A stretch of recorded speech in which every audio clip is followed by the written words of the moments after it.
You're listening to Breakfast with Pablo. G'day, Scotty Cummings here. You're listening to Pablo. Trent Barrett here from the NRL. G'day, this is Dipper, and you're listening to Pablo, who's looking after the Spirit. On Spirit 1260 Karratha. Earlier this morning, we caught up with NRL star and Melbourne Storm player Billy Slater to discuss his new book, Billy Slater #1. And yesterday, I left it up to you, the listeners, to ask him some questions. Spirit. There's an array of different questions here. So some are a little bit... I can't wait. Yeah, some are a bit off the wall. So Michael wants to know, what is the biggest animal that you reckon that you could tackle? Biggest animal I could tackle? And bring down? I might go a potty calf. Oh, yeah? Yeah, that's about as big as I can get. I don't tackle that much in my game, so No. I rely on the other boys to do all the tackling, and so hopefully I don't have to tackle too much. Is there a picture of that in the book? Tackling a potty calf? No, there's not. That could be book number 2. Now, Jackson wants to know, obviously, being an athlete and during the season, you eat quite a bit, and this bloke, he must eat a bit as well. He wants to know, what's the most amount of food you've eaten in one sitting? Most amount of food. I do like my food, and I go through a fair bit of it. Pasta and spaghetti pasta is probably the one that I go through a bit. I don't know how you get the portions, but probably about a kilo.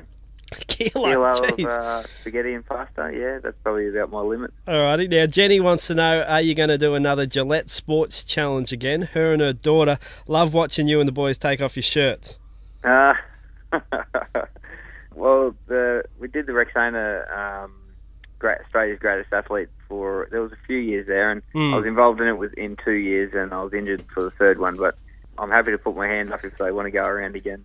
I'm pretty sure Jenny's not really interested in the sports challenge. It sounds like they just want an excuse for you to take your shirt off. Is there some topless pics in this book? I'm not too sure. I can't remember, actually. You might have to go out and have a look yourself. Jenny, you're going to have to buy it. Chris wants to know, after the defeat in 2008, you said that it was most likely your last World Cup. So how was it, the feeling of this year winning it? And also he wants to know how nervous you were about possibly missing the final due to your injury. And a follow-up question, how is the knee at the moment? Yeah, great question. Obviously disappointing to lose the World Cup in 2008. That was the year I made my debut for Australia, and I had quite a successful tournament, but obviously losing that final was very disappointing. And New Zealand played very well and deserved to win it, but we were very disappointed. And to come out and have a World Cup medal now and play the way we did in this last tournament, certainly satisfying. I was very nervous. I don't think I'd prepared for a game with the uncertainty of my physical status and how my knee was going to hold up. So to get through that game was it was a good thing. And the knee's all right at the moment. I've got a bit of a break now, so hopefully I can get it right and be right to go for next year. Now, I'm going to say this question obviously comes from a New Zealander.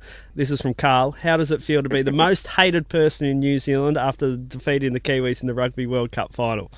I don't know about that, Carl. I think New Zealand love their rugby league and they support their rugby league. So actually, we've got a lot of support over there with the Melbourne Storm in New Zealand. So it's always good to go over there. They're a great side, the Warriors, and also the Kiwis. They are always physical, and it's always a good battle to go up against them. But there's certainly a lot of respect, between the two teams when we play them. Very gracious, I'll give you that, Carl, if you're listening. Mm-hmm. Great response from Billy Slater. And the last viewer question is, can Queensland make it 9 in a row? I can't see why we can't. We've got a great culture and a lot of great players. We just need to continue to work hard and focus on the things that are getting us in the right positions at the moment. So, we're all there and all still have that drive. So it's important that we continue that, and there's no reason why we can't continue our success. Spirit.